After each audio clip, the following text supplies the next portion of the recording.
The Little Match Girl by Hans Christian Andersen, 1846.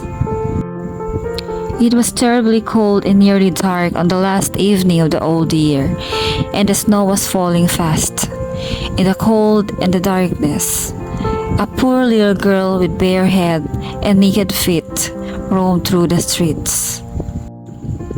It is true she had on a pair of slippers when she left home, but they were not of much use.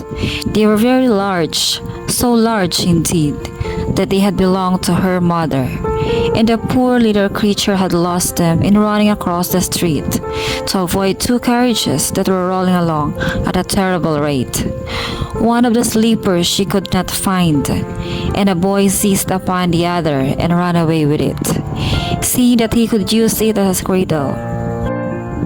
One of the slippers she could not find, and a boy seized upon the other and ran away with it, saying that he could use it as a cradle when he had children of his own. So the little girl went on with her little naked feet, which were quite red and blue with the cold. In an old apron she carried a number of matches and had a bundle of them in her hands.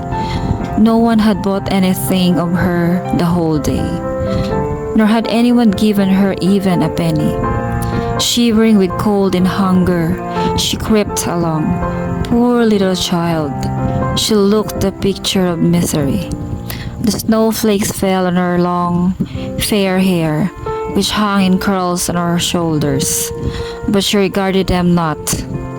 Lights were shining from every window, and there was a savory smell of roast goose, for it was New Year's Eve.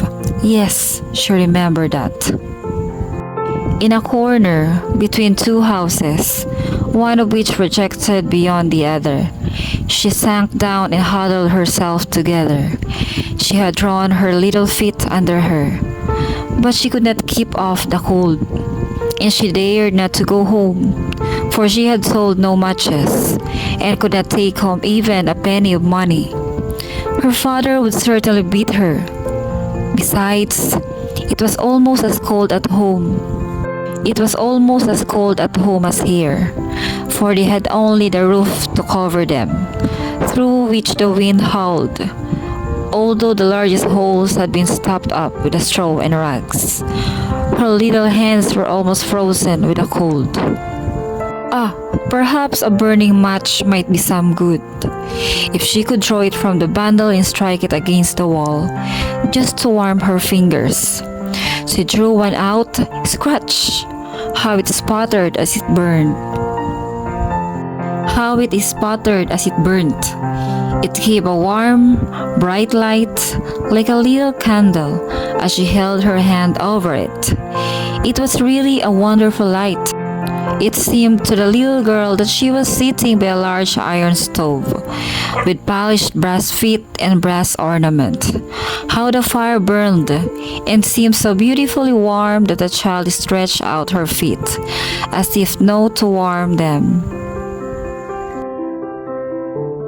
When the flame of the match went out, the stove vanished, and she had only the remains of the half-burnt match in her hand.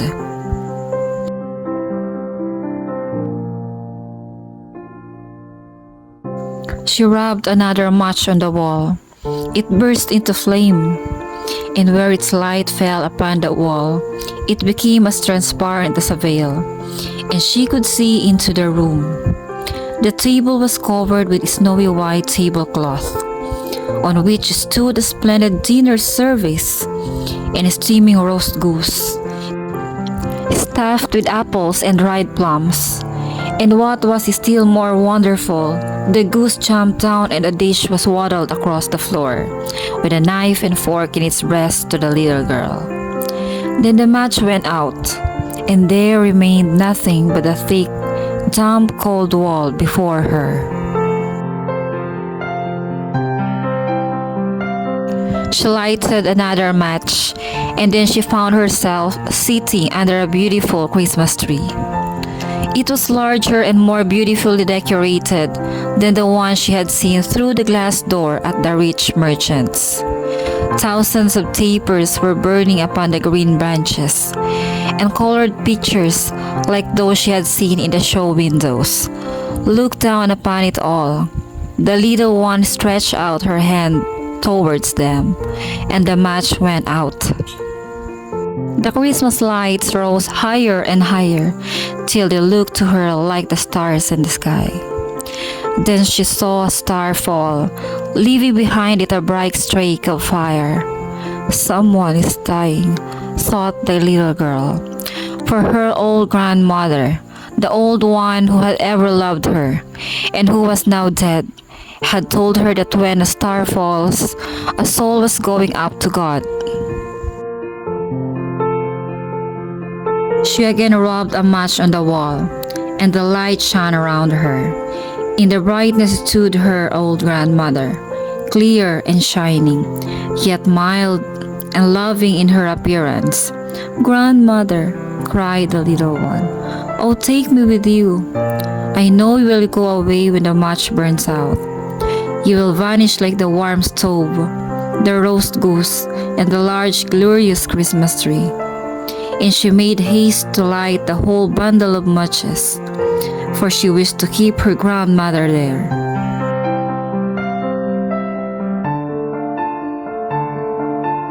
And the matches glowed with a light that was brighter than the noonday, and her grandmother had never appeared so large or so beautiful.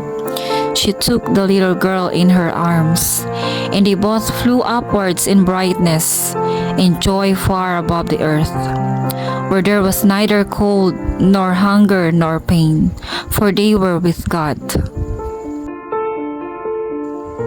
In the dawn of morning there lay the poor little one, with pale cheeks and smiling mouth, leaning against the wall.